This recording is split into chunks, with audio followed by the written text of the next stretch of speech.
ہر انسان کسی نہ کسی طرح غصے کا شکار ہوتا ہے. کچھ لوگوں کو غصہ کم آتا ہے، کچھ کو زیادہ آتا ہے. بہت سے لوگ اپنے غصے کے ہاتھوں تنگ بھی ہوتے ہیں، لیکن عام طور پر یہ نہیں جانتے کہ غصے سے بچا کیسے جائے. تو آج ہم دیکھیں گے کہ غصے سے بچاؤ کے طریقے کیا ہیں. تو سب سے پہلی بات تو یہ کہ غصہ شیطان کی طرف سے ہے. اعوذ باللہ من الشیطان الرجیم، بسم اللہ الرحمن الرحیم.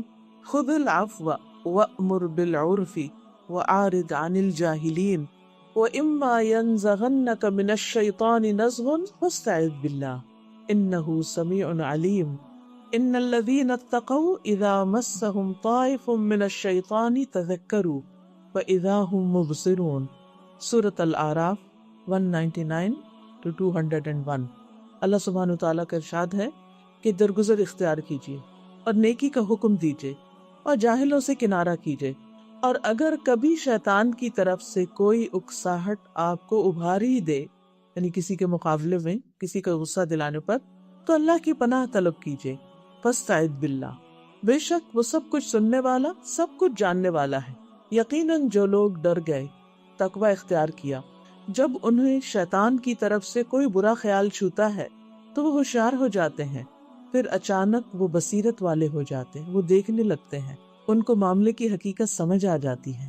تو اس آیت سے یہ پتہ چلتا ہے کہ جب کوئی انسان نیکی کا کام کرنا شروع کرتا ہے، صرف خود نیکی نہیں کرتا بلکہ دوسروں کو نیکی کی بات بتانے لگتا ہے، تو ایسے میں شیطان بڑی رکاوٹیں ڈالتا ہے.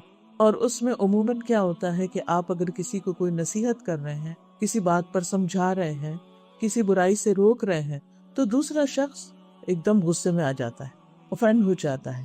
پھر آپ اس کو سمجھانے کی کوشش کرتے ہیں، آپ دلیل دیتے ہیں، لیکن اکثر وہ مانتا نہیں. تو بعض اوقات انسان پھر خود بھی غصے میں آ جاتا ہے. تو وہ شخص جو ایک بہت اچھی بات دوسرے کو بتانے جا رہا تھا، نیکی کی بات بتا رہا تھا، اب وہ شیطانی اکساہٹ سے کیا ہو گیا؟ غصے سے لال ہو گیا. اور عموماً ہمارا یہ رویہ ہمارے اپنوں کے ساتھ ہوتا ہے، ہمارے بچوں کے ساتھ، ہمارے گھر والوں کے ساتھ، کیونکہ زیادہ تر ہم انہی کو نیکی کا حکم دے رہے ہوتے ہیں یا کسی برائی سے روک رہے ہوتے ہیں، لیکن وہ مان کے نہیں دیتے. بعض اوقات بحث مباحثہ بھی شروع ہو جاتا ہے. تو ایسی صورت میں انسان پھر کیا کرے؟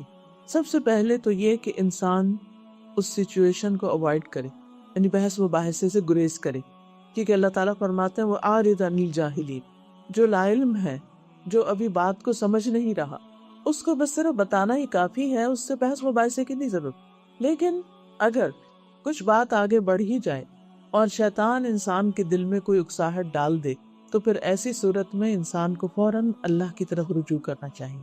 تو غصے سے بچنے کا جو پہلا طریقہ ہے وہ کیا ہے؟ فاستعذ باللہ، اللہ کی پناہ لیجئے، اللہ سے مدد مانگیے. کیونکہ ینزغنک من الشیطان، یہ اکساہٹ، یہ غصے کی کیفیت آئے گی شیطان کی طرف سے. اور جو لوگ اللہ سے ڈرتے ہیں، جن لوگوں کے دل میں تقویٰ ہوتا ہے، جب انہیں کوئی خیال چھو جاتا ہے، یعنی کوئی ایسی بات ان کے دل سے گزر بھی جاتی ہے، تو فوراً وہ ہوش میں آ جاتے ہیں، وہ دیکھنے لگتے ہیں کہ نہیں، میرا تو یہ مقام نہیں کہ میں جاہلوں کے ساتھ سر پھوڑوں، یا جو شخص بدتمیزی کر رہا ہے میں بھی بدتمیزی پر اتر آؤں، یا جو غلط کر رہا ہے میں بھی اس جیسے اخلاق پر آ جاؤں. تو اس لیے انسان فوراً اللہ سے مدد مانگے. تو اس آیت کی تفسیر میں ابن جریر کہتے ہیں کہ اگر تمہیں شیطان کی طرف سے غصہ غضبناک کر دے تاکہ تمہیں جاہلوں سے اعراض کرنے سے روک دے اور تمہیں ان سے انتقام لینے پر اکسائے، تو تم شیطان کے غصہ دلانے سے اللہ کی پناہ طلب کرو. اللہ وہ ذات ہے جو خوب سننے والا ہے، جاننے والا ہے، سمیع علیم ہے، جس سے تم شیطان کے غصہ دلانے سے پناہ مانگتے ہو. وہ اس جہالت کرنے والے کی جہالت کو بھی سن رہا ہے جو تمہارے ساتھ جہالت برت رہا ہے، تمہاری خیرخواہی کے جواب میں تمہارے ساتھ بدتمیزی کر رہا ہے. اور جس چیز سے پناہ مانگنی ہے وہ ہے اس کا غصہ دلانا، یا اس کی مخلوق کے کلام میں سے کسی بھی چیز سے اس سے کوئی بھی چیز پوشیدہ نہیں ہوتی. یعنی اللہ تعالیٰ کو سامنے والے کا حال بھی پتا ہے اور تمہارا حال بھی پتا ہے. وہ جانتا ہے اس چیز کو جو تم سے شیطان کے غصے کو دور کر دے گی، اور مخلوق کے دیگر معاملات کو بھی جانتا ہے. تو یہ اسی کا حکم ہے، یہ علاج اسی نے بتایا ہے کہ جب شیطان کا حملہ ہو تم پر تو اللہ کی طرف رجوع کرو. یہ سب سے بڑا بچاؤ ہے. سب سے بڑا بہترین شیلٹر ہے، کیونکہ شیطان انسان کا دشمن ہے اور وہ انسان کو برائی پر، بد اخلاقی پر اکساتا رہتا ہے اور انسان کے دل میں وسوسے ڈالتا رہتا ہے اور بار بار پلٹ کر آتا ہے۔ اسی لیے ہم دیکھتے کہ سورۃ الناس میں 3 بار اللہ تعالیٰ کی صفات کے ساتھ پناہ مانگنے کی بات کی گئی ہے۔ قل اعوذ برب الناس ملک الناس الہ الناس من شر الوسواس الخناس۔ اس وسواس یعنی بہت زیادہ وسوسہ ڈالنے والے الخناس جو بار بار پلٹ کے آتا ہے، اس کے شر سے بچنے کے لیے کیا کریں؟ اللہ سے مدد لیں، اللہ کی پناہ لیں، اللہ کو پکاریں۔ الذی یوسوس فی صدور الناس، جس کا کام ہی یہی ہے کہ وہ لوگوں کے دلوں میں وسوسے ڈالتا رہے۔ من الجنۃ والناس، جنوں میں سے بھی انسانوں میں سے، یعنی بعض اوقات تو بیٹھے بیٹھے آپ کو کوئی ایسا خیال آ جاتا ہے، اور بعض اوقات کوئی انسان آپ کے پاس آ کر کسی دوسرے کی برائی شروع کر دیتا ہے، جس کی وجہ سے آپ کے دل میں اس شخص کے خلاف کوئی نیگیٹیوٹی آ جاتی، اور اس کے اوپر شیطان آتا ہے، وہ اس کے دل میں کوئی برا خیال ڈالتا ہے، وہ آ کے آپ سے شیئر کرتا ہے، وہ وائرس آپ کو بھی لگ جاتا ہے۔ تو اس کا حل قرآن میں بارہا یہی بتایا گیا کہ ایسے موقع پر جب انسان کمزور پڑ جائے اور شیطان کی چال میں آ جائے تو پھر وہ اللہ ہی سے مدد مانگے۔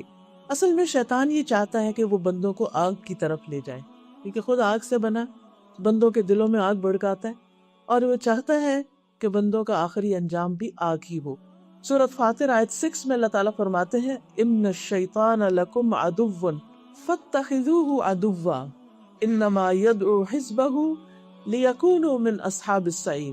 بے شک شیطان تمہارا دشمن ہے تو اسے دشمن ہی سمجھو، وہ تو اپنے گروہ والوں کو صرف اس لیے بلاتا ہے کہ وہ بھڑکتی آگ والوں میں سے ہو جائیں، یعنی وہ اپنے ساتھیوں کو جو اس کے چال میں آ جاتے ہیں ان کو دعوت دیتا ہے کہ وہ اس کے پھیر میں آ جائیں۔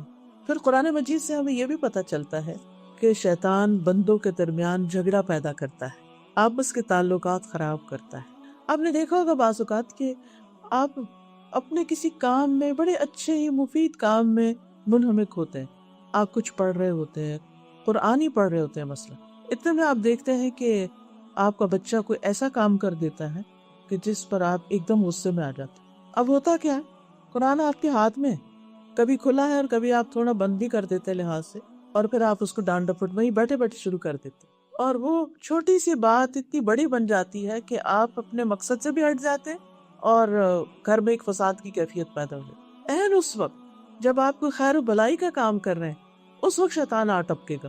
قرآن مجید میں اللہ تعالیٰ فرماتے ہیں سورۃ الاسراء 53 میں وَقُلْ لِعِبَادِي يَقُولُوا الَّتِي هِيَ أَحْسَنُ إِنَّ الشَّيْطَانَ يَنزَغُ بَيْنَهُمْ إِنَّ الشَّيْطَانَ كَانَ لِلْإِنسَانِ عَدُوًّا مُبِينًا۔ اور میرے بندوں سے کہہ دو وہ بات کہیں جو سب سے اچھی ہو۔ کیا خوبصورت طریقہ بتایا ہمیں بری سچویشن سے نکلنے کا اور اس کو اوائڈ کرنے کا اور اس سے بچنے کا۔ میرے بندوں سے کہہ دو وہ بات کہیں جو سب سے اچھی ہو، اور یہ صرف گھر سے باہر نہیں، گھر کے اندر اپنے ہی بچوں کے ساتھ، اپنے شوہر کے ساتھ۔ لیکن ہم کتنی بار اسی حکم کو بھول جاتے ہیں۔ یہ بھی اللہ کا حکم ہے، قرآن کا حکم ہے کہ بات اچھے سے کرنی ہے۔ کیوں اچھے سے کرنی ہے؟ ان الشیطان ینزغ بینہم، کیونکہ شیطان ان کے درمیان جھگڑا ڈالتا ہے۔ ان الشیطان کان للانسان عدوا مبینا، بے شک شیطان ہمیشہ سے انسان کا کھلا دشمن، وہ اپنی دشمنی میں کمی نہیں کرتا، لہٰذا شیطان کو بیچ میں آنے کا موقع ہی نہ دو۔ اپنا طرز عمل درست کر لو، اپنا معاملہ، اپنا بیہیویئر درست کرو۔ تو اللہ سے مدد مانگنے کے ساتھ ساتھ کیا کرو؟ بات اچھے سے کرو۔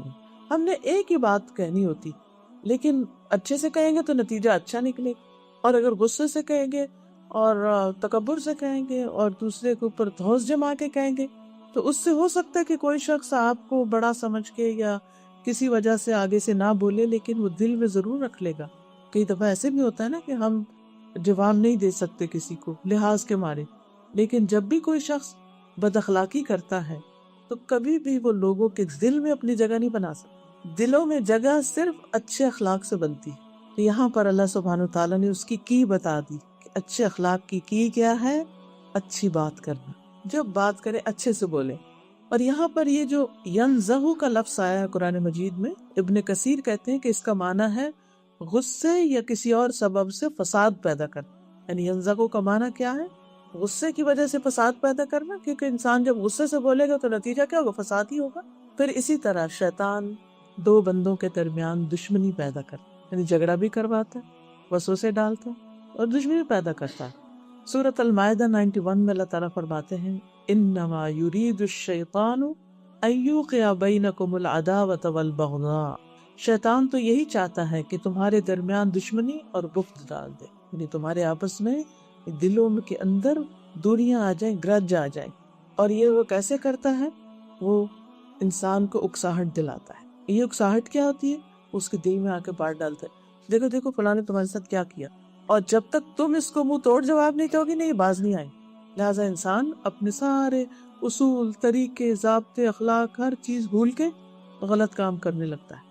تو اس سے یہ پتہ چلتا ہے کہ غصہ دراصل شیطان کی اکساہٹوں میں سے ایک اکساہٹ ہے۔ ایک شخص نے عمر بن عبدالعزیز سے ایسی بات کہی جو انہیں ناگوار گزری، اور یہ تجربہ ہم میں سے ہر روز ہر ایک کو ہوتا ہے کہ کوئی نہ کوئی ایسی بات کر جاتا ہے کہ جو ہمیں چبھ جاتی، اچھی نہیں لگتی، اور کچھ لوگوں سے تو ہمیں ویسے اللہ واسطے کا بیر ہوتا ہے اور پھر جو کہ رکھنا نہیں چاہیے، لیکن وہ کچھ پچھلی سٹوریز ہوتی ہیں، کچھ پچھلی پاس ہسٹری ہوتی ہے کہ جس کی وجہ سے کچھ ٹرسٹ کا لیول کم ہوتا ہے۔ نتیجہ کیا ہوتا ہے کہ وہ جب ایسے شخص کے ساتھ کوئی بات کی جائے یا وہ کوئی ہم سے بات کرے تو ایک دم دل میں شیطان ڈال دیتا ہے، دیکھا دیکھا یہ اس لیے کہہ رہا ہے کیونکہ اس کے پیچھے مقصد یہ ہے، اس سے پہلے بھی میرے ساتھ یہ کیا تھا، تو اس کی جو صحیح بات ہوتی ہے وہ بھی ہمیں غلط لگتی ہے۔ تو عمر بن عبدالعزیز سے بھی کسی نے ایک بات کی کہ جو انہیں اچھی نہ لگی، تو انہوں نے کہا کیا تم چاہتے ہو کہ شیطان مجھے میرے حکمران ہونے کی حیثیت پر اکسائے؟ کیونکہ وہ حکمران تھے نا اس وقت، تو خصوصاً جس انسان کے پاس کوئی عہدہ ہو یا کوئی مقام ہو یا درجہ بڑا ہو، جیسے گھر میں شوہر کا درجہ ہے یا پھر ماں کا درجہ ہے بچوں پر، یا کسی استاد کا ہے یا کسی لیڈر کا ہے، کسی بھی طرح، تو کہتے ہیں کیا تم چاہتے ہو کہ شیطان مجھے میرے حکمران ہونے کی حیثیت پر اکسائے تاکہ میں تم سے سختی سے پیش آؤں اور کل قیامت کے دن مجھے تمہاری طرف سے سختی پہنچے؟ یعنی یہ تھوڑی ہوگا کہ آپ نے اگر کسی کے اوپر ناروا ظلم کیا، زیادتی کی، بلا وجہ دوسرے کو ستایا، تو اللہ تعالیٰ آپ کو چھوڑ دے گا؟ تو کتنے عقل مند تھے یہ لوگ کہ جو چھوٹی چھوٹی باتوں کا بھی حساب رکھتے تھے اور غصہ ہونے کے باوجود بھی اپنے غصے کو پی جاتے تھے۔ ابھی جو آیات آپ نے سنی تو ان میں کیا تھا؟ وَالْكَاظِمِينَ الْغَيْظَ وَالْعَافِينَ عَنِ النَّاسِ وَاللَّهُ يُحِبُّ الْمُحْسِنِينَ، کہ اللہ کے بندے کون ہوتے ہیں؟ جو غصہ پی جاتے ہیں۔ آتا ہے انہیں غصہ کچھ لوگوں کی حرکتوں پر، ان کی کسی سستی پر، ان کے کام نہ کرنے پر، ان کے ان ایفیشینٹ ہونے پر، لیکن پھر وہ کیا کرتے ہیں؟ غصہ کنٹرول کر کے بات کرتے ہیں کہ کہیں پھر زیادتی ہماری طرف سے نہ ہو جائے۔ تو انسان محتاط زندگی بسر کرے، یہی محتاط زندگی دراصل تقوی کی زندگی ہے۔ پھر یہ بھی یاد رہے کہ غصہ آگ کا انگارہ ہے جو شیطان بندے کے دل میں ڈال دیتا ہے، یعنی وہ خیال، وہ منفی خیال، وہ منفی بات جو انسان کے دل میں وہ ڈالتا ہے، آپ نے دیکھو کہ ایسے ایک دم جیسے دل میں آگ سی لگ جاتی، جو کسی کی بات کرنے سے ٹریگر کر جاتی ہے یا ویسے بھی۔ تو ابن عثیمین کہتے ہیں غصہ آگ کا ایک انگارہ ہے جس کو شیطان ابن آدم کے دل میں ڈالتا ہے تو دل جوش کھانے لگتا ہے، اسی وجہ سے آدمی کا چہرہ سرخ ہو جاتا ہے، اس کی رگیں پھول جاتی اور بعض اوقات اس کے رونگٹے بھی کھڑے ہو جاتے ہیں، پورے جسم میں خون کھولنے لگتا ہے، یعنی انسان تپ جاتا ہے، اس کو جیسے کہتے ہیں تپ چڑھ جانا۔ اور یہ سب کچھ کس سے ہوتا ہے؟ غصے کی وجہ سے، اور غصہ کیا ہے؟ شیطان کی طرف سے۔ اور پھر آپ دیکھیے کہ کہیں بھی دو لوگوں کے درمیان کوئی جھگڑا ہو رہا ہو اور اس میں تو میں ہو رہی ہو تو شیطان اس موقع پر ہنستا ہے، خوش ہوتا ہے، اور وہ چاہتا ہے کہ یہ اور بڑھے، حتیٰ کہ لوگ ہاتھا پائی پہ اتر آئیں، حتیٰ کہ لوگ ایک دوسرے کو قتل کر ڈالیں۔ یہی وجہ ہے کہ بعض اوقات جو قتل ہوتے ہیں وہ کسی بڑی بات پہ نہیں ہوتے، چھوٹی سی بات پہ، اور وہ بھی کیا ہوتا ہے کہ غصے میں لوگ ویپن اٹھا لیتے ہیں کہ میں اس کا کام ہی تمام کر دوں۔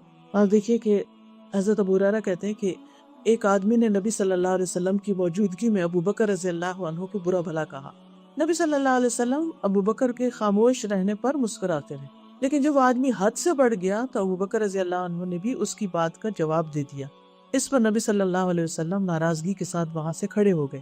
ابو بکر رضی اللہ عنہ نے پیچھے جا کر عرض کیا، یا رسول اللہ، جب تک وہ شخص مجھے برا بھلا کہتا رہا آپ بیٹھے رہے، اور جب میں نے اس کی کسی بات کا جواب دیا تو آپ غصے میں آ کر کھڑے ہو گئے۔ نبی صلی اللہ علیہ وسلم نے فرمایا تمہارے ساتھ ایک فرشتہ تھا جو تمہاری طرف سے جواب دے رہا تھا۔ تو یاد رکھیے کہ جب بھی کوئی شخص ہمارے ساتھ زیادتی کر رہا ہو، ہمارے سر پہ چلا رہا ہو اور خواہ مخواہ کی فضول باتیں کر رہا ہو، تو ایسا نہیں کہ اس کو جواب نہیں جا رہا۔ اگر وہ کوئی بد دعا دیتا ہے یا لان تان کرتا ہے کچھ بھی، تو فرشتہ جواب اس کے لیے کر رہا ہوتا ہے۔ اور فرمایا کہ جب تم نے اسے جواب دیا تو درمیان میں شیطان آ گیا، اس لیے میں شیطان کی موجودگی میں بیٹھ نہ سکا، میں وہاں سے اٹھایا۔ تو غصے کے وقت دونوں فریق اگر آپس میں جھگڑ رہے ہوں تو شیطان دونوں طرف ہوتا ہے۔ حضرت انس کہتے ہیں نبی صلی اللہ علیہ وسلم ایسے لوگوں کے پاس سے گزرے جو کشتی کر رہے تھے، ریسلنگ کر رہے تھے۔ آپ نے فرمایا یہ کیا ہے؟ لوگوں نے کہا یہ فلاں پہلوان ہے جو ہر ایک کو گرا دیتا ہے، ہر ایک کو پچاڑ دیتا ہے۔ رسول اللہ صلی اللہ علیہ وسلم نے فرمایا کیا میں تمہیں ایسا شخص نہ بتاؤں جو اس سے بھی زیادہ طاقتور ہے؟ وہ آدمی جس پر کسی شخص نے زیادتی کی اور اس نے اپنے غصے کو پی لیا، بس وہ اس پر غالب آ گیا اور اپنے شیطان پر غالب آ گیا اور اپنے ساتھی کے شیطان پر غالب آ گیا۔ یعنی وہ اس پر غالب آ گیا، اپنے شیطان پر غالب آ گیا، سامنے والے کے شیطان پر غالب آ گیا۔ اتنوں کا مقابلہ اس نے کر لیا، یعنی اس نے تینوں کو پچھاڑ دیا۔ اور ایک روایت میں ہے وہ آدمی جو غصے کے وقت اپنے نفس پر قابو رکھتا ہے وہ ایسا شخص ہوتا ہے، یعنی طاقتور شخص ہوتا ہے، اور اصل میں کامیاب وہی ہے۔ تو بات یہ ہے کہ اگر ہم چاہتے ہیں کہ غصے کے وقت اپنے آپ پر کنٹرول کریں تو پھر اس کا حل یہ ہے کہ اگر آپ کو رپلائی کرنا بھی ہو تو آسان طریقے سے کریں۔ قرآن مجید میں آتا ہے ادفع باللتی ہی احسن السیئۃ نحن اعلم بما یصفون وقل رب اعوذ بک من ہمزات الشیاطین واعوذ بک رب ان یحضرون۔ برائی کو اس طریقے سے ہٹاؤ جو سب سے اچھا، ہم زیادہ جاننے والے ہیں جو کچھ وہ بیان کر رہے ہیں، اور تم کہہ دو اے میرے رب میں شیطان کی اکساہٹوں سے تیری پناہ مانگتا ہوں، اور اے میرے رب اس سے بھی میں تیری پناہ مانگتا ہوں کہ وہ میرے پاس بھی آئیں، میرے پاس بھی پٹکیں۔ تو اللہ سبحانہ تعالیٰ نے اپنے نبی صلی اللہ علیہ وسلم کو اور مومنوں کو حکم دیا ہے کیا کہیں؟ وَقُلْ رَبِّ اعوذ بِكَ مِنْ ہَمَزَاتِ الشَّيَاطِينِ، اللہ میں اس سے بھی تیری پناہ لینا چاہتا ہوں کہ یہ شیطان میرے دل میں آ کے کوئی خیال بھی ڈالے، کیونکہ وہ خیال کیا آگ کا انگارہ، اس کے آتے ہی ہم چاہے کوئی شخص سامنے نہ ہو، اکیلے بھی بعض اوقات ہم بیٹھے ہوتے ہیں نا، تو کوئی ایسی بات کسی کی آ جاتی ہے دل میں، وہ خود بخود ہی کھولنے لگتے ہیں اندر ہی آتا۔ تو اس سے بھی پناہ مانگنی چاہیے کہ وہ مجھ پہ حاوی نہ ہو، کیونکہ اس کا فائدہ کچھ نہیں۔ اور ہمزات کیا چیزیں ہوتی ہیں؟ غصے کو بھڑکانے والی ایسی چیزیں جن میں انسان اپنے نفس پہ قابو نہیں پا سکتا، تو یہ ہوتی ہیں ہمزات۔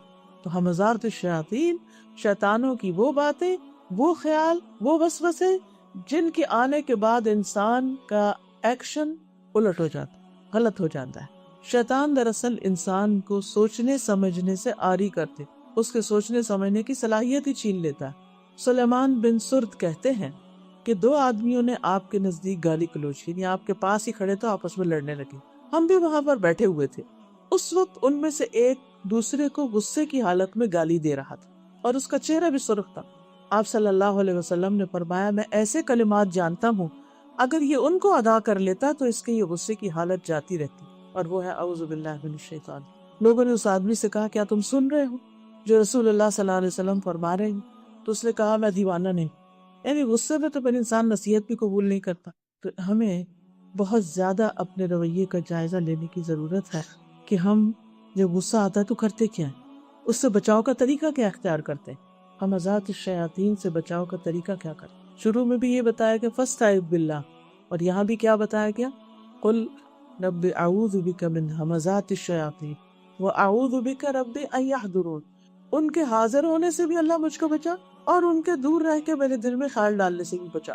پھر شیطان کبھی نہیں چاہتا کہ بندے اللہ سے معافی مانگیں، اور کبھی نہیں چاہتا کہ بندے غلط کام سے باز آئیں، وہ ہمیشہ بندوں کو اکسا کر غلط کام ہی کرواتا ہے۔ آپ دیکھیے کہ موسیٰ علیہ السلام سے ایک قبطی کا قتل ہو گیا تھا، وہ کیسے ہوا تھا؟ جب اس نے، جو ان کی اپنی قوم کا شخص تھا بنی اسرائیلی، اس نے جب دوسرے شخص کے خلاف حضرت موسیٰ کو پکارا تو حضرت موسیٰ کو اپنے بندے پر رحم آ گیا، اور دوسرا جو کچھ زیادتی اس کے ساتھ کر رہا تھا وہ اس پر غصے ہوئے اور پھر اس شخص کو مار ڈالا۔ مارا یہ نہیں کہ نیت کر کے مارا، گھونسا لگایا وہ مر گیا۔ دوسرے دن وہ بندہ پھر آ گیا، تو پہلے دن جب موسیٰ علیہ السلام سے یہ حادثہ ہو گیا کہ وہ مارنا نہیں چاہتے تھے، قتل خطا تھا، یہ قتل ہو گیا، تو کہنے لگے فَوَكَسَ مُوسَى فَقَضَى عَلَيْهِ قَالَ هَذَا مِنْ عَمَلِ الشَّيْطَانِ إِنَّهُ عَدُوٌّ مُضِلٌّ مُبِينٌ۔ موسیٰ نے اسے گھونسا مارا تو اس کا کام تمام کر دیا، کہا یہ شیطان کے کام میں سے ہے، یقیناً وہ کھلم کھلا گمراہ کرنے والا دشمن ہے۔ تو اس سے کیا پتہ چلتا ہے کہ شیطان دراصل غصے کے ذریعے انسان سے بڑے بڑے غلط کام کرانا چاہتا ہے۔ غصہ بذات خود بھی ایک غلط کام ہے، لیکن اس لیے بہت بڑا گناہ ہے کہ جب انسان کو غصہ آتا ہے تو وہ صرف غصہ نہیں ہوتا، بلکہ اس کی وجہ سے انسان اور بہت سے غلط کام کرتا ہے۔ کبھی ناروا بد زبانی کرتا ہے، کبھی تکبر کا شکار ہو کر دوسروں کے اوپر چڑھائی کرتا ہے، کبھی قتل کروا دیتا ہے، کبھی رشتوں کو کٹوا دیتا ہے۔ تو اس کے کنسیکوینسز جو ہیں وہ بہت ہی خطرناک ہے۔ پھر اسی طرح کبھی انسان غلط قسم کھا بیٹھتا ہے غصے میں، جیسے کسی سے آپ کی کوئی انبن ہوئی تو آپ کہتے ہیں اللہ کی قسم میں تو اس سے کبھی نہیں بولوں، قسم کھا بیٹھتے ہیں ہم۔ تو اب یہ اس سے بولے بغیر بھی گزارا نہیں، اب بعد میں سوچتے ہیں کہ بھئی یہ کیا ہو گیا ہم سے۔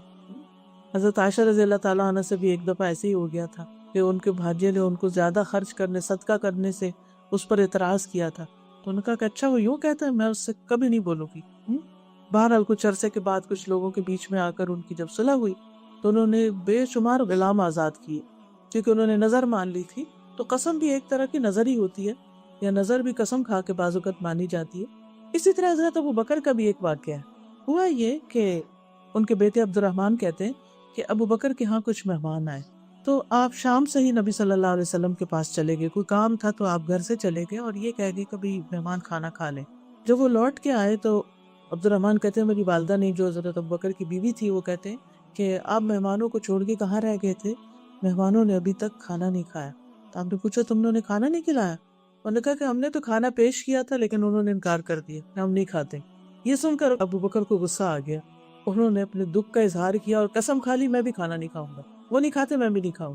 عبد الرحمن کہتے ہیں میں تو ڈر کے مارے چھپ گیا اور انہوں نے پکارا کہ اے بے وقوف کدھر گئے ہو؟ تو میری والدہ نے بھی قسم کھا لی میں بھی کھانا نہیں کھاؤں۔ اب آپ دیکھیے ایک شخص غصے سے وہ ڈر کے ادھر جا رہا ہے، وہ کہہ رہی میں کھانا نہیں کھاؤں گی۔ جب مہمانوں کو پتا چلا کہ گھر میں یہ ہو رہا، انہوں نے کہا ہم نے بھی قسم کھا لی ہم نہیں کھاتا، سارے کے سارے غصے میں آ گئے۔ اب کیا ہوا؟ آخر ابو بکر رضی اللہ عنہ نے کہا کہ یہ غصہ کرنا تو شیطانی کام تھا، یہ تو شیطان نے ہم سب کو یعنی کہ ہمارے اوپر ایک ایسا وار کر دیا۔ تو پھر آپ نے کھانا منگوایا اور خود بھی مہمانوں کے ساتھ کھائیں، اور اس کھانے میں پھر اتنی برکت ہوئی، کہتے ہیں کہ جب وہ ایک لقمہ اٹھاتے تو نیچے سے اور کھانا بڑھ جاتا، کھانا ختم ہی نہیں ہو رہا تھا۔ ابو بکر کہتے ہیں اے بنی فراس کی بہن اپنی بیوی کو یہ کیا ہو رہا ہے؟ کھانا تو اور بڑھ گیا ہے۔ انہوں نے کہا میری آنکھوں کی ٹھنڈک یہ اب اس سے بھی زیادہ ہو گیا، جب ہم نے کھانا کھایا بھی نہیں تھا، پھر سب نے کھایا اور اس میں سے نبی صلی اللہ علیہ وسلم کی خدمت میں بھی بھیجا گیا، پھر آپ نے بھی اس میں سے کھایا۔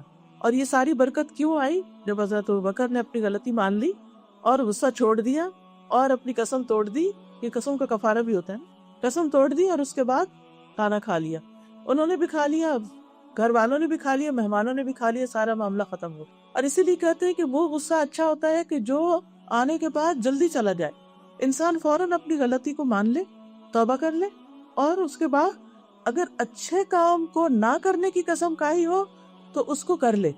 اچھا بعض اوقات ہم قسم بھی نہیں کھاتے اور ہم کسی کے سامنے بس ایک دعویٰ کرتے تھے کہ آج کے بعد میں یہ نہیں کروں گی، کبھی میں فلاں کو یہ نہیں دوں گی، یا کوئی بھی نیکی کا کام سے ہم رک جاتے ہیں۔ تو اس پر قرآن میں آتا ہے وَلَا تَجْعَلُوا اللَّهَ عُرْضَةً لِأَيْمَانِكُمْ أَن تَبَرُّوا، کہ تم اللہ کے نام کو ڈھال نہیں بناؤ۔ کس بات کی؟ اپنے قسموں کے لیے ڈھال نہیں بناؤ کہ تم نیکی نہیں کرو گے۔ یعنی بعض اوقات انسان نیکی کے کام سے رکنے کی قسم کھا بیٹھتا ہے، تو ایسی قسم جو ہے وہ ناپسندیدہ ہے، اس پر اب کہی ہوئی بات، منہ سے نکلی ہوئی بات واپس کیسے لے؟ تو انا کا مسئلہ بن جاتا ہے۔ تو جو شخص اپنی انا کو پھر ختم کر کے دوبارہ واپس ٹھیک ہو جاتا ہے تو اس کے کاموں میں، معاملوں میں، اس کے گھر میں خیر و برکت آ جاتی ہے۔ یعنی بعض اوقات آپ یہ تو کنٹرول نہیں کر سکتے کہ غصہ آئے ہی نہ، تو آئے گا، لیکن اصل امتحان اس وقت ہوتا ہے کہ جب آ جائے تو اب آگے کیا کرنا ہے، آپ نے اس کو کنٹرول کیسے کرنا ہے، اس معاملے کو سیٹل کیسے کرنا ہے۔ پھر آپ دیکھیں کہ غصہ نہ کرنا جو ہے، یعنی سرے سے نہ کرنا، یہ ایمان والوں کی صفت ہے۔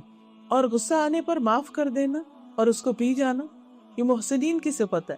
قرآن مجید میں اللہ تعالیٰ فرماتے ہیں والذین یجتنبون کبائر الاثم والفواحش وَإِذَا مَا غَضِبُوا هُمْ يَغْفِرُونَ، وہ لوگ یعنی جو ایمان والے ہیں وہ بڑے بڑے گناہوں اور بے حیائی کی باتوں سے پرہیز کرتے ہیں، گالی گلوچ وغیرہ سے، فحش باتوں سے پرہیز کرتے ہیں، اور جب بھی وہ غضبناک ہوتے ہیں تو وہ معاف کر دیتے ہیں، غصہ آتا ہے تو معاف کر دیتے ہیں۔ نبی صلی اللہ علیہ وسلم نے ایک شخص کو یہ وصیت کی تھی اور بار بار اس کو کہا تھا لا تغضب لا تغضب لا تغضب، غصہ نہ کرو غصہ نہ کرو غصہ نہ کرو، کیونکہ اس نے کہا تھا کہ آپ مجھے کوئی نصیحت کریں، تو اس موقع پر آپ نے اس کو 3 دفعہ ایک ہی نصیحت کی۔ ہو سکتا ہے وہ شخص بہت غصے والا۔ احنف بن قیس کہتے ہیں ایک مرتبہ ان کے چچا رسول اللہ صلی اللہ علیہ وسلم کے پاس آئے اور عرض کیا مجھے کوئی ایسی بات بتائیے جو مجھے فائدہ دے اور مختصر بھی ہو کہ میں یاد رکھ سکوں۔ آپ نے فرمایا غصہ نہ کیا کرو۔ انہوں نے کہا اچھا کچھ اور فرمائیے۔ آپ نے فرمایا غصہ نہ۔ وہ کہتے ہیں جتنی دفعہ انہوں نے کہا کہ مجھے کوئی نصیحت کی تھی، آپ نے ایک ہی نصیحت بار بار کی، غصہ نہ کرو، کیونکہ غصہ ہر شر کو جمع کرنے والا ہے، غصے سے بہت سا شر اکٹھا ہو جاتا ہے۔ نبی صلی اللہ علیہ وسلم کے ایک صحابی روایت کرتے ہیں کہ ایک آدمی نے عرض کیا یا رسول اللہ صلی اللہ علیہ وسلم مجھے کوئی نصیحت فرمائیے۔ آپ نے فرمایا غصہ نہ کیا کرو۔ وہ شخص کہتا ہے میں نے نبی صلی اللہ علیہ وسلم کے اس فرمان پر غور کیا تو مجھے معلوم ہوا کہ غصہ ہر قسم کے شر کو جمع کر دیتا ہے، یعنی ساری برائیاں اکٹھی ہو جاتی ہیں وہاں۔ اس لیے جو لوگ غصہ چھوڑ دیتے ہیں، یعنی یا تو کرتے ہی نہیں، یا کم کر لیتے ہیں، یا اس پہ قابو پا لیتے ہیں، یا اس کا اظہار نہیں کرتے، یا اگر کر بیٹھے تو معاف کر دیتے ہیں، تو ان کا انجام کیا، ان کا ریوارڈ کیا ہے؟ کیونکہ اگر ہمیں ریوارڈ کا پتہ ہوگا تو ہمارے لیے اس پر عمل کرنا آسان ہوگا کہ ہم ایک چیز چھوڑ رہے ہیں تو پھر ہمیں ملے گا کیا۔ اللہ تعالیٰ فرماتے ہیں سورۃ آل عمران میں والکاظمین الغیظ والعافین عن الناس واللہ یحب المحسنین، غصے کو پی جانے والے، لوگوں سے درگزر کرنے والے، اور اللہ محسنین یعنی نیکی کرنے والوں سے محبت کرتا ہے۔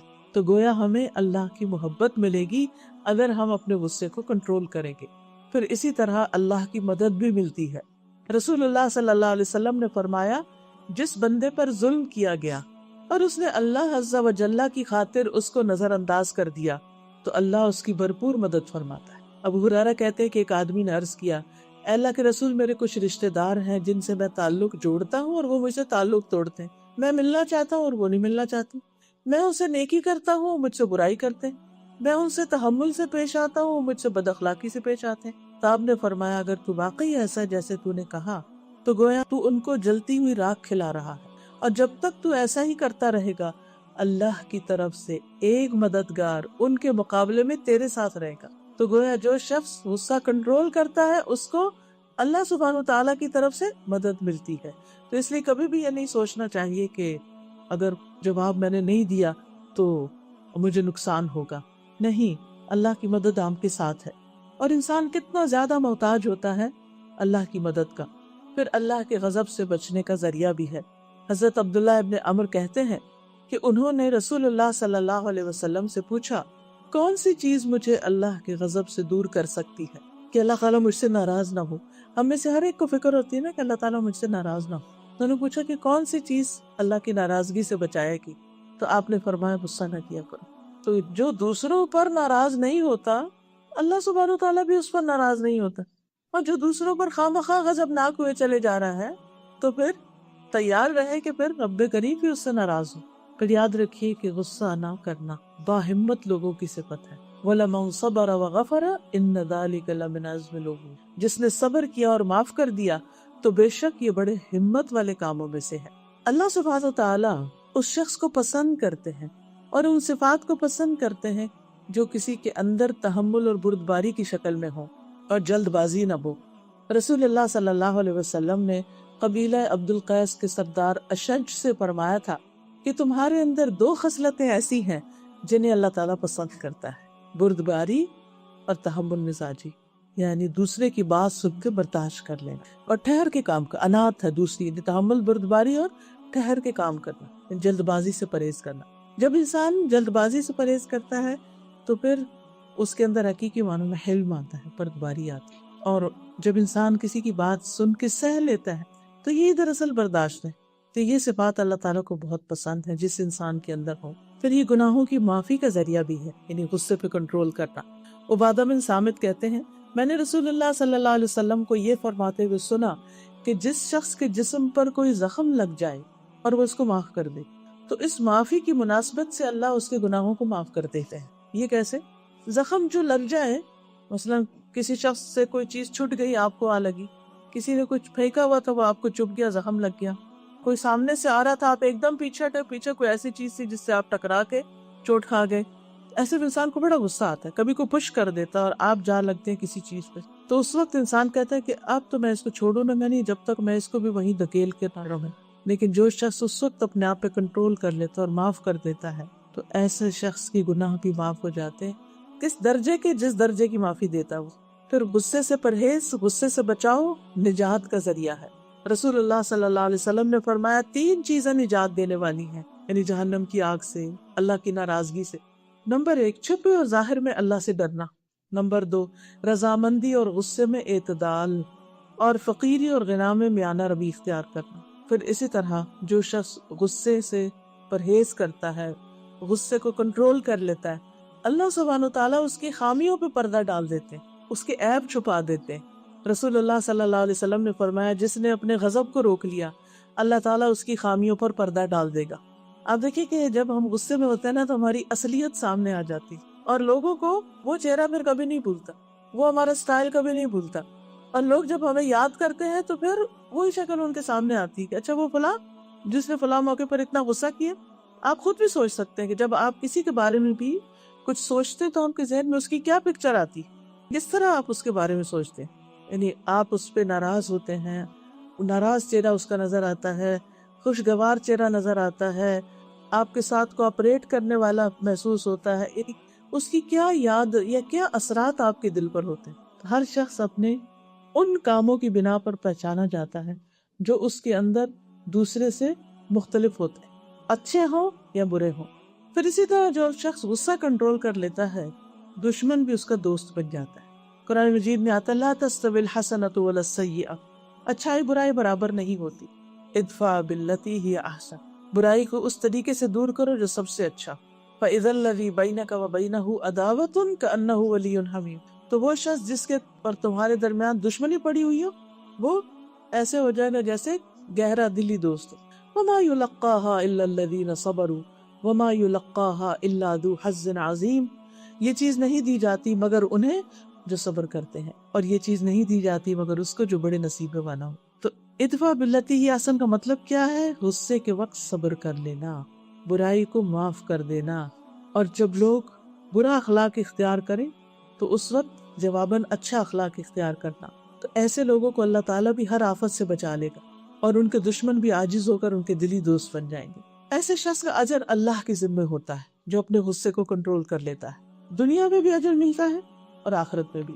قرآن پاک میں اللہ تعالیٰ فرماتے ہیں وَجَزَاءُ سَيِّئَةٍ سَيِّئَةٌ مِثْلُهَا فَمَنْ عَفَا وَأَصْلَحَ فَأَجْرُهُ عَلَى اللَّهِ إِنَّهُ لَا يُحِبُّ الظَّالِمِينَ، برائی کا بدلہ اسی جیسی برائی سے بھی ہو سکتا ہے، لیکن جو معاف کر دے اور اصلاح کر لے تو اس کا اجر اللہ پر ہے، بے شک اللہ ظلم کرنے والوں کو پسند نہیں کرتا۔ پھر آپ دیکھیے کہ قیامت کے دن بھی ایسے شخص کو اللہ تعالیٰ بہترین اجر عطا کرے گا۔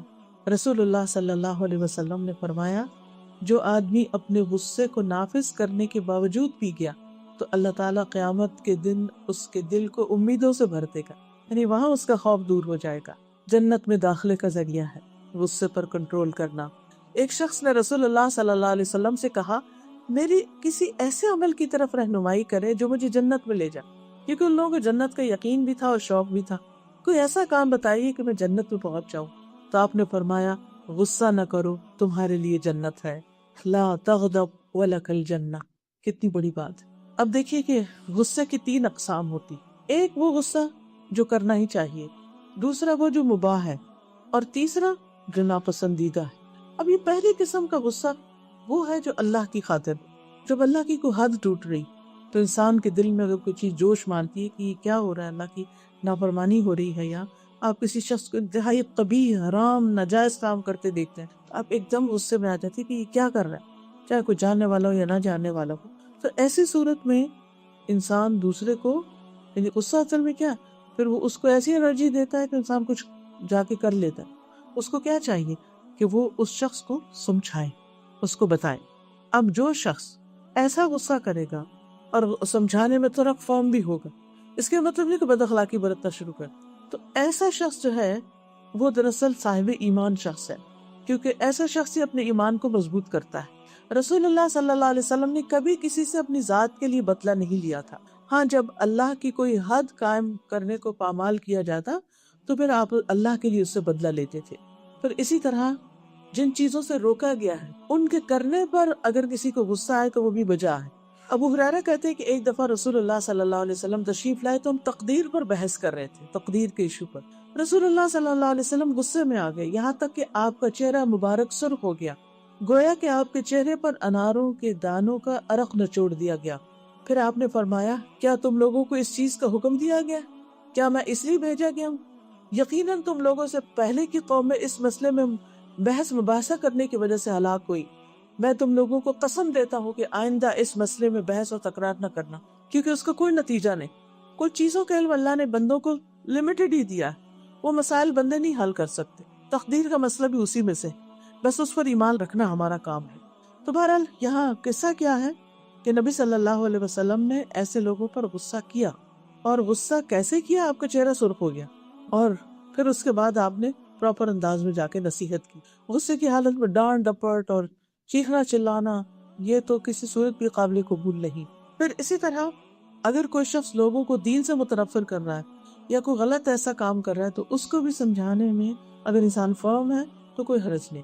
ایک ابو مسعود تھے، ان سے روایت ہے کہ ایک شخص نے کہا، یا رسول اللہ، میں فجر کی نماز میں تاخیر کر کے اس لیے شریک ہوتا ہوں کہ فلاں شخص جو ہے وہ نماز بہت لمبی پڑھاتے ہیں۔ اس پر آپ اتنا غصے میں ہوئے کہ میں نے نصیحت کے وقت اس دن سے زیادہ غضبناک آپ کو کبھی نہیں دیکھا۔ آپ نے فرمایا، لوگوں، تم میں بعض لوگ نمازوں سے لوگوں کو روکنے اور دور کرنے کا سبب ہے، بس جو شخص امام ہو اسے ہلکی نماز پڑھنی چاہیے، اس لیے کہ اس کے پیچھے کمزور، بوڑھے اور ضرورت مند سبھی ہوتے ہیں۔ اسی طرح شریعت کی خلاف ورزی پر نبی صلی اللہ علیہ وسلم کو غصہ آتا، پھر آپ کے صحابہ بھی۔ مثلاً سالم بن عبداللہ اپنے والد ابن عمر سے روایت کرتے ہیں کہ انہوں نے اپنی بیوی کو حالت حیض میں طلاق دے دی، پیریڈز میں، تو عمر رضی اللہ عنہ نے اس سے متعلق رسول اللہ صلی اللہ علیہ وسلم سے دریافت کیا، تو رسول اللہ صلی اللہ علیہ وسلم سخت ناراض ہوئے۔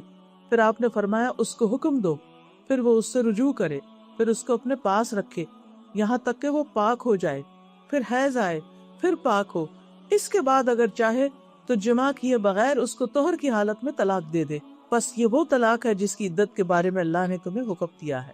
اسی طرح مسجد میں گندگی پھیلانے پر نبی صلی اللہ علیہ وسلم ناراض ہوئے، لیکن یہ یاد رکھیے کہ وہ ناراضگی کا اظہار صرف چہرے مبارک پر ہوتا تھا، یہ نہیں کہ آپ بہت شاؤٹ کرنے لگتے، نعوذ باللہ، ایسا کچھ بھی نہیں تھا، کوئی بد اخلاقی نہیں تھی۔ چہرہ اور آنکھیں سرخ ہو جاتی جس سے پتہ چلتا کہ آپ غصے میں آ گئے۔ آپ نے مسجد میں قبلے کی رخ دیوار پر ایک ریت دیکھی، یعنی ناک سے جو سٹف نکلتا ہے، تو آپ ناراض ہوئے یہاں تک کہ آپ کا چہرہ سرخ ہو گیا۔ بس ایک انصاری خاتون کھڑی ہوئی اور اس کو رگڑ کر اس نے اس جگہ خوشبو لگا دی۔ آپ نے دیکھ کر فرمایا، کتنا عمدہ کام ہے، اس خاتون نے کتنے ویل ڈن، جیسے ہم کہتے ہیں، بہت اچھی، خوب۔ اسی طرح کسی کا نقصان کرنے پر نبی صلی اللہ علیہ وسلم نے غصہ کیا۔ حضرت عائشہ سے مروی ہے کہ صفیہ رضی اللہ عنہا نے رسول اللہ صلی اللہ علیہ وسلم کی خدمت میں کھانا بھیجا جو انہوں نے آپ صلی اللہ علیہ وسلم کے لیے بنایا تھا، جبکہ آپ اس دن میرے پاس تھے۔ وہ کہتی ہے، جب میں نے وہ لڑکی دیکھی جو کھانا لے کر آئی تھی تو میں غصے سے کانپنے لگی، یعنی کہ میری باری ہے، تم کھانا پکا کے لا رہی۔ میں نے غصے میں برتن توڑ کے پھینک دیا۔ رسول اللہ صلی اللہ علیہ وسلم نے میری طرف دیکھا تو مجھے آپ کے چہرے پر غصے کے آثار نظر آئے۔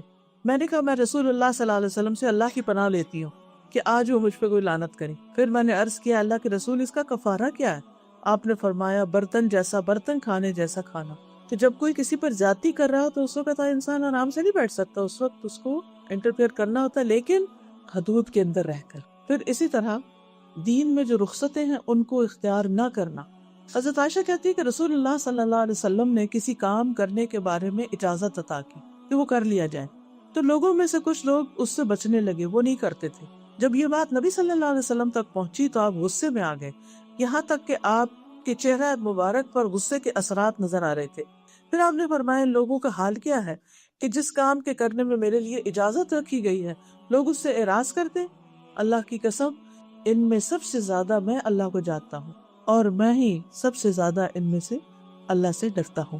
تو اس سے کیا پتہ چلتا ہے کہ اگر کوئی شخص اللہ کی رخصتوں کو اختیار نہیں کرتا، مثلا موزے پر مسح کرنے کی اجازت ہے، یہ جو جرابیں ہم پہنتے ہیں جیسا تھک جرابیں تو ان پہ آپ مسح کر سکتے ہیں۔ صبح کے وقت آپ کیا کریں، وضو کریں فجر کی نماز، پھر وضو کی حالت میں ان کو پہن لیں، پھر ظہر اثر وغیرہ جلدی جلدی آ جاتی ہیں، اس میں آپ دوبارہ اس میں وضو کر سکتے، اور اس طرح آپ ساری سردیوں میں آرام سے رہ سکتے۔ لیکن کئی لوگ ان کو پتہ ہی نہیں، یا پتہ بھی ہے تو وہ کہتے ہیں جو مسح تو صرف چمڑے کے موضوع پر ہوتا ہے۔ نہیں، حدیث میں جراب کا لفظ بھی آیا، اور جراب چمڑے کی نہیں ہوتی، چمڑے کی بھی ہو سکتی ہے اور دوسرے چمڑے کے علاوہ بھی ہو سکتی ہے۔ تو اس سے یہ پتہ چلتا ہے کہ انسان کو دین کی رخصت سے اس کو فائدہ اٹھانا چاہیے۔ اسی طرح بعض لوگ سفر میں قصر نماز نہیں کرتے، اپنے اوپر مشقت ڈالے رکھتے، یہ بھی اللہ کی دی ہوئی رخصت ہے۔ اسی طرح بیمار کے لیے رخصت ہے کہ گھر میں نماز پڑھ لے، مسجد نہ جائے، یہ بھی اللہ کی دی ہوئی رخصت ہے۔ تو انسان کو رخصتوں کو جو اللہ کی طرف سے رخصت ہے دین میں، ان سے فائدہ اٹھانا چاہیے۔ پھر اسی طرح کچھ اور مواقع ہیں کہ جن میں نبی صلی اللہ علیہ وسلم نے غصہ کیا، پھر آپ کے صحابہ میں سے بھی انہوں نے کیا۔ مثلا عبداللہ بن عمر کے بارے میں آتا ہے کہ ان کے ایک بیٹے تھے، ان کا نام تھا بلال۔ ایک دفعہ کہنے لگے کہ اللہ کی قسم میں تو اپنی بیوی کو کبھی بھی مسجد نہیں جانے دوں۔ حضرت عبداللہ بن عمر نے سن لیا، آپ نے فرمایا کہ اللہ کی قسم میں تم سے کبھی نہیں بولوں۔ اللہ کے رسول نے فرمایا کہ اللہ کی بندیوں کو مسجد جانے سے مت روکو، تم کون ہوتے ہو مسجد سے روکنے والے؟ تو وہ واقعی ان سے بہت عرصہ تک نہیں بولے، کیونکہ جو شخص نبی صلی اللہ علیہ وسلم کا اکرام کرتا ہے وہ آپ کی تعلیمات کا بھی اکرام کرتا ہے۔ جب کوئی صحیح حدیث ہمیں آپ کے تعلیمات میں سے مل جاتی ہے تو اس پر عمل کرنا بھی ضروری ہوتا ہے۔ پھر اسی طرح بعض غصہ ایسے ہوتے ہیں کہ جو اگر انسان ان کو کر لے تو بھی ٹھیک ہے، اور اگر نہ کرے تو بھی ٹھیک ہے۔ قرآن مجید میں آتا ہے وَالَّذِينَ إِذَا أَصَابَهُمُ الْبَغْيُ هُمْ يَنْتَصِرُونَ، یہ وہ لوگ ہیں جب ان پر زیادتی ہو تو وہ بدلہ لیتے ہیں، لیکن کیسے؟ وَجَزَاءُ سَيِّئَةٍ سَيِّئَةٌ مِثْلَهَا فَمَنْ عَفَا وَأَصْلَحَ فَأَجْرُهُ عَلَى اللَّهِ إِنَّ اللَّهَ لَا يُحِبُّ الظَّالِمِينَ وَلَمَنِ انتَصَرَ بَعْدَ ظُلْمِهِ فَأُولَئِكَ مَا عَلَيْهِم مِّن سَبِيلٍ، اور جب ان پر زیادتی ہوتی تو بدلہ لے لیتے، یہ بدلے کی اجازت ہے، اور برائی کا بدلہ ویسی ہی برائی ہے۔ پھر جو کوئی معاف کر دے اور صلح کر لے تو اس کا اجر اللہ کی ذمہ ہے، اور ظالموں کو اللہ تعالیٰ قطعاً پسند نہیں کرتا۔ اور جو شخص ظلم ہونے کے بعد بدلہ لے لے تو اس پر کوئی الزام نہیں۔ اب اسی طرح ایک غصہ ہوتا ہے، غصہ جس کو غصہ مذموم کہتے ہیں، ناپسندیدہ، کہ وہ تو کبھی بھی نہیں کرنا چاہیے۔ یہ وہ غصہ ہوتا ہے کہ جس کے اثرات، جس کے نتائج انسان کی ذات پر بھی مرتب ہوتے ہیں، گھر والوں پر بھی اور معاشرے والوں پر بھی۔ اب آپ دیکھیے کہ ہو سکتا ہے آپ کہیں کہ جب انسان کا نقصان ہوتا ہے یا کوئی مشکل آتی ہے تبھی ہم غصہ کرتے ہیں، تو پھر کیوں روکا گیا اسے؟ تو یہ ہے کہ اس وقت بھی انسان کو کنٹینیو کرنا چاہیے اور اپنے اچھے اعمال کرتا رہے اور کسی کے برے رویے پر یعنی کہ برہم نہ ہو۔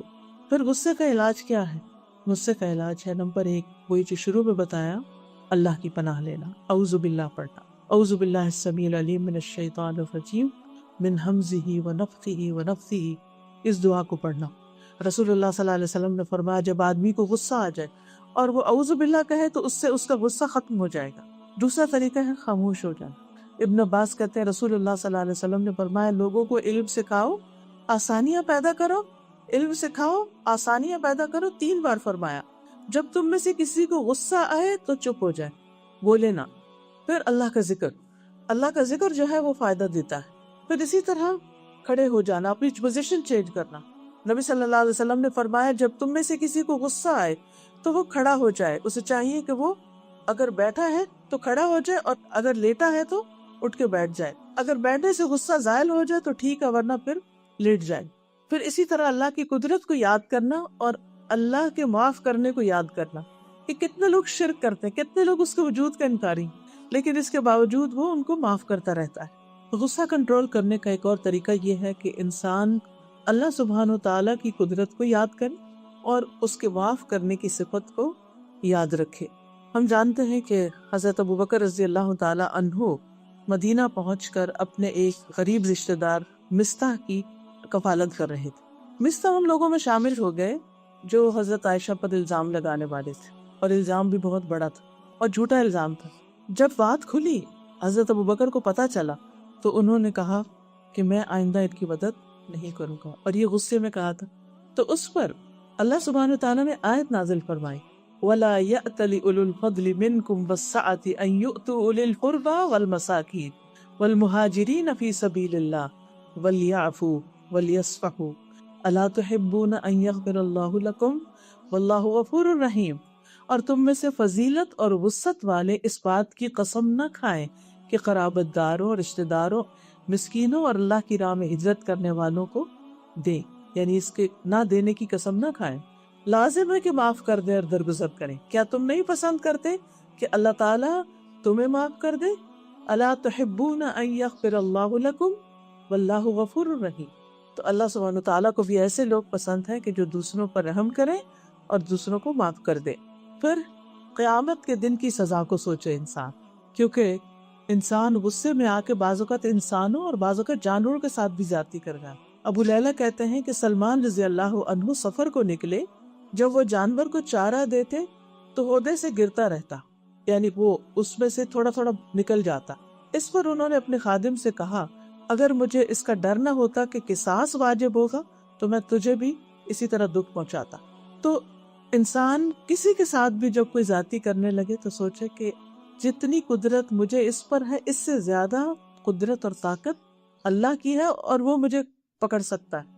آج یہ سامنے کا شخص مجھے کچھ جواب نہیں دے پا رہا، بدلہ نہیں لے پا رہا، لیکن کل قیامت کے دن کیا ہوگا؟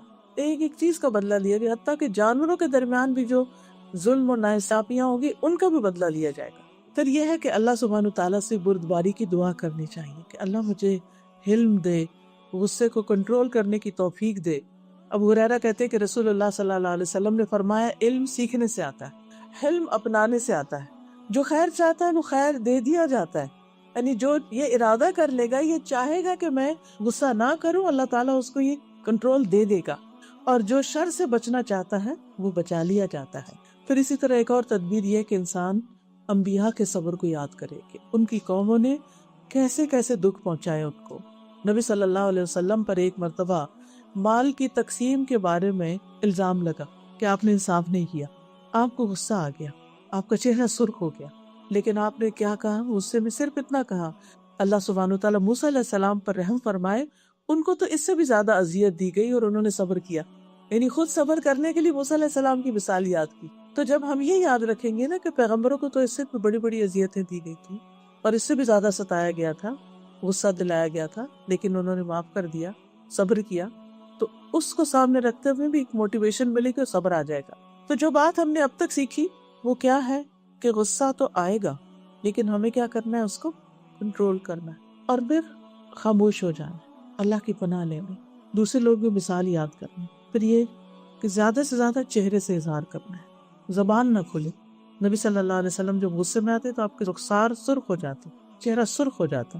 دوسرے کو معاف کر دینا ہے کیونکہ اللہ تعالیٰ معاف کرنے والوں سے محبت رکھتا ہے. حضرت علی رضی اللہ تعالیٰ عنہ کہتے کہ نبی صلی اللہ علیہ وسلم کے تلوار کے دستے پہ لکھا ہوا تھا جو تم پر ظلم کرے اس سے درگزر کرو، رشتہ توڑنے والے سے رشتہ جوڑو، جو تمہارے ساتھ برا کرے تم اس کے ساتھ احسان کرو اور حق بات کرو اگرچہ اپنے خلاف. اچھا یہ جو بات ہے نا، جو تمہارے ساتھ برا کرے اس کے ساتھ اچھا کرو، تو اس سے آپ دیکھیے کہ آپ سچویشن کنٹرول کر لیں گے اور بیڈ فیلنگز ختم ہو جائیں گی، معاملہ آگے نہیں بڑھے گا. ورنہ ہوتا کہ جب آپ غصے میں آتے تو پہلے آپ کو ٹھنڈا ہونے میں ٹائم لگتا ہے، پھر اس کے بعد اس کیفیت سے نکلنے میں ٹائم لگتا ہے، پھر آپ کوئی اور اچھا کام جب جا کے کر سکتے ہیں، ریگریٹس الگ ہوتی ہیں، نیکیوں میں پیچھے ہٹنا شروع ہو جاتے ہیں. تو اس کا حل پھر کیا ہے کہ انسان اسی وقت معاملے کو سنبھالے، برائی کی جگہ اچھائی کر دے. جو شخص معاف کر دیتا ہے اللہ اس کی عزت میں اضافہ فرماتا ہے. یہ مسلم احمد کی روایت ہے. اللہ کے نیک بندے جب ظالم پہ قدرت حاصل کر لیتے تو معاف کر دیا کرتے. اور پھر یہ ہے کہ کثرت سے معاف کرنا چاہیے. ایک شخص نے آگے پوچھا نبی صلی اللہ علیہ وسلم سے میں اپنے غلام کو دن میں کتنی بار معاف کروں؟ تو آپ نے فرمایا 70 بار. اسی طرح دوسرے کی بدسلوکی کا جواب صرف مسکراہٹ سے دے، اونلی اسمائل. اور اس کا کہاں سے ہمیں پتہ چلتا؟ نبی صلی اللہ علیہ وسلم کے گلے میں ایک بدو نے آ کے چادر ڈالی، کھینچنے لگا تو آپ اس کو دیکھ کے مسکرانے لگی، غصے میں کچھ نہیں کہا. پھر اسی طرح اگر کوئی سخت بات کر رہا ہو، سخت طریقے سے بول رہا ہو، تو اس وقت جواباً حلم کا مظاہرہ کرنا. پھر حق بات ہی کہنا چاہے غصے میں ہو انسان. پھر اسی طرح انسان ایسے الفاظ منہ سے نہ نکالے جس سے انسان کی آخرت برباد ہو. کیونکہ بعض اوقات ایک انسان کے نامہ اعمال میں ڈھیروں نیکیاں ہوتی ہیں، لیکن وہ کوئی ایسی بات کہہ دیتا ہے کہ جو اللہ کو ناراض کرنے والی ہوتی ہے، سب کچھ تباہ برباد ہو جاتا ہے۔ جیسے چھوٹا سا غصے کی چھوٹی سی چنگاری سارا گھر جلا دیتی ہے، تو چھوٹی سی غصے والی بات گھر توڑنے کا اور طلاقوں کو تک بات لے جاتی، اور اسی طرح انسان کی آخرت بھی برباد ہوتی ہے۔ تو اس سے بچنے کی ضرورت ہے۔ پھر برائی کا جواب بھلائی سے دینا، جواب دینے میں محتاط رویہ اختیار کرنا، سوچے سمجھے نپے تلے لفظ بولنا، خصوصاً سینسیٹیو لوگوں کے ساتھ، کہ جو آپ کی چھوٹی سی بات کو بھی کچھ سے کچھ بنا کر ناراض ہو بیٹھیں گے آپ سے۔ اور ایسے لوگ کا آپ کو پتا ہوتا ہے کہ وہ آپ کے ہسبینڈ ہو سکتے ہیں، آپ کا کوئی بچہ ہو سکتا ہے، بس ذرا مزاج کے خلاف بات ہوئی نہیں تو بس آپ سے باہر ہو گئے، تو پھر کوشش کریں کہ اس موقع پر وہ بات نہ ہی کی جائے، خاموشی اختیار کر لی جائے۔ پھر اسی طرح نبی صلی اللہ علیہ وسلم نے فرمایا سب سے بڑا سود یہ ہے کہ انسان ناحق کسی مسلمان کی عزت سے کھیلے۔ پھر لڑائی جھگڑا نہ کرنا، یعنی غصے میں کیا نہیں کرنا، لڑائی جھگڑا، بد زبانی اور لان تان نہیں کرنا۔ پھر اسی طرح گالی گلوچ نہ کرنا، ہاتھ نہ چلانا کہ انسان تھپڑ مارنے پہ آ جائے، کسی پر بھی ظلم نہ کرنا۔ نبی صلی اللہ علیہ وسلم فرماتے ہیں کہ اللہ تعالیٰ نے فرمایا، حدیث قدسی ہے، اے میرے بندو، میں نے ظلم کو اپنے اوپر حرام قرار دیا ہے، اور میں نے تمہارے درمیان بھی ظلم کو حرام قرار دیا ہے، تم ایک دوسرے پر ظلم نہ کرو، بد دعا نہ دے۔ بہت سے لوگ غصے میں جب بڑبڑانے لگتے ہیں تو پھر اگر جواب ویسے نہیں دے سکتے تو بد دعائیں دینے لگتے ہیں، کیونکہ اگر آپ کی بد دعا جس کو آپ دے رہے ہیں اس پر نہ لگتی ہے تو واپس آپ پر نہ پلٹ آئے، تو بہت اس میں خطرہ ہے۔ جلد بازی سے پرہیز کرنا ہے۔ پھر اسی طرح اگر آپ اپنے بچے میں غصہ دیکھتے تو اس کو دعا دے، کسی بڑے میں دیکھتے تو اس کے لیے دعا کرے کہ اللہ تعالیٰ تو اس کی مدد کر۔ پھر بہت چیخ چلا کے سمجھانے کے بجائے وہی بات آرام سے بیٹھ کے کریں، کیونکہ وہ زیادہ اچھی کرنے ہوگی۔ اگر اس وقت پاسبل نہ ہو، آپ کو اپنے اوپر کنٹرول نہ ہو، تو پھر کسی اور وقت پر اس کو ڈال دیں۔ پھر اسی طرح جس بات پر غصہ آیا اس کی وجہ بھی بتایا کریں۔ بعض لوگ منہ آف کر لیتے ہیں، غصے میں کئی دن بولتے نہیں، یہ نہیں بتاتے بھی مسئلہ کیا ہوا، تو اس سے بڑی پریشانی رہتی ہے پھر گھروں میں۔ پھر اسی طرح آپے سے باہر نہ ہو، کوئی اور ہمیں نصیحت کرے تو اس کو قبول کر لیں، غصے کی حالت میں فیصلہ نہ کریں۔ بعض اوقات ایسا ہوتا ہے نا کہ کوئی دو بچے جھگڑتے ہوئے آ جاتے ہیں تو آپ کسی ایک کے حق میں بات کرتے تھے اور دوسرے کی پوری بات بھی نہیں سنتے، تو انسان کی عقل ماری جاتی ہے، تو پوری یا آدھی، تو جب آدھی عقل ہی ماری جائے تو پھر غصے کی حالت میں انسان دو لوگوں کے درمیان انصاف کی بات کرنے کے لیے انتظار کرے، غصے میں فیصلہ نہ کرے۔ پھر اسی طرح اگر آپ کے آس پاس کچھ لوگ ہیں جو غصہ بہت کرتے ہیں تو ان کا غصہ ٹھنڈا کرنے کی کوشش کریں، اور اس کے بارے میں معلوم کریں کہ کس چیز سے وہ ٹھنڈے ہوتے ہیں۔ پھر اسی طرح غصے سے بچنے کی دعائیں بھی کریں۔ سب سے پہلی دعا تو اعوذ باللہ من الشیطان الرجیم ہے۔ پھر اعوذ باللہ من الشیطان الرجیم من ہمزہ ونفخہ ونفثہ، میں اللہ کی پناہ چاہتا ہوں شیطان مردود سے، مجھ پر کوئی جنون کا اثر ڈالے یا مجھے تکبر پہ آبادہ کرے یا کوئی غلط شعر و شاعری کی طرف لے جائے، اس چیز سے میں اللہ کی پناہ میں آتی ہوں۔ شیطان کے کچوکوں سے پناہ مانگے، یہ دعا بھی پڑھی جائے، رب اعوذ بک من ہمزات الشیاطین واعوذ بک رب ان یحضرون۔ پھر دل اور زبان کی اصلاح کی دعا کرے، اللہم اہد قلبی وسدد لسانی واسلل سخیمۃ قلبی، اے اللہ میرے دل کو رہنمائی دے، میری زبان کو درست کر دے، میرے دل کے کینے کو دور کر دے۔ پھر دوسروں کو اپنے شر سے بچانے کی دعا، وہ کیا، اللہم انی اعوذ بک من الفقر والقلۃ والذلۃ واعوذ بک من ان اظلم او اظلم، اللہ اس بات سے بچنے کے لیے تیری پناہ لیتی ہوں کہ میں کسی پہ ظلم کروں یا کوئی آ کے مجھ پہ کرے۔ پھر غصے کی حالت میں اگر کسی پر زیادتی ہو ہی جائے تو اس کے لیے دعا کرے۔ نبی صلی اللہ علیہ وسلم نے فرمایا، اے اللہ، بے شک محمد صلی اللہ علیہ وسلم انسان ہے، وہ ویسے ہی غصے میں آ جاتا ہے جیسے انسان غصے میں آتا ہے، اور میں تجھ سے عہد کرتا ہوں اور تو ہرگز وعدے کے خلاف نہیں کرتا، بس جس مومن کو میں تکلیف دوں یا اسے برا کہوں یا اسے سزا دوں تو اسے اس کے لیے کفارے کا باعث بنا دے کہ وہ قیامت کے دن اس سے تیرے قریب ہو، تو دوسروں کو دعا دے جن کے ساتھ کوئی زیادتی ہو گئی ہو۔ پھر اسی طرح غصے کی حالت میں حق بات کہنے کی توفیق مانگے کہ اللہ ہم غصے میں بھی صحیح فیصلہ کرے اور صحیح بات ہی کیا کرے۔ اور اس کے لیے دعا کیا ہے، ہم سب ہاتھ اٹھا کے دعا کر لیتے ہیں، سبحان اللہ والحمد للہ ولا الہ الا اللہ واللہ اکبر ولا حول ولا قوة الا باللہ العلی العظیم، اللہم صلی علی محمد وعلی آل محمد کما صلیت علی ابراہیم وعلی آل ابراہیم انک حمید مجید، اللہم بارک علی محمد وعلی آل محمد کما بارکت علی ابراہیم وعلی آل ابراہیم انک حمید مجید، اللہم بعلمک الغیب وقدرتک علی الخلق احینی ما علمت الحیاة خیرا بی وتوفني إذا علمت الوفاة خيرا لي. اللهم وأسألك خشيتك في الغيب والشهادة، وأسألك كلمة الحق في الرضا والغضب، وأسألك القسط في الفقر والغنى، وأسألك نعيما لا ينفد، وأسألك قرة أعين لا تنقطع، وأسألك الرضا بعد القضاء، وأسألك برد العيش بعد الموت، وأسألك لذة النظر إلى وجهك والشوق إلى لقائك في غير ضراء مضرة ولا فتنة مضلة. اللهم زينا بزینة الایمان واجعلنا ہداة مهتدین. یا رب العالمین، تو ہمارے ایمان میں اضافہ فرما اور ہمیں ہدایت یافتہ لوگوں میں شامل کر دے، ان میں شامل کرتے جن سے تو راضی ہو گیا. یا اللہ، ہم نے جو کچھ سنا اور پڑھا ہے ہمارے عمل اور اخلاق میں اس کو پیدا کر دے. یا رب العالمین، ہم سب کے بچوں کو ہدایت، ہمارے گھروں میں سکون پیدا کر، اور ایک دوسرے سے بد اخلاقی سے اور بدتمیزی سے بات کرنا اور پیش آنا ہم سب سے دور کر دے. ربنا تقبل منا انك انت السميع العليم وتب علينا انك انت التواب الرحيم. وصلى الله تعالى على خير خلقه محمد وعلى آله وأصحابه وأهل بيته أجمعين برحمتك يا أرحم الراحمين.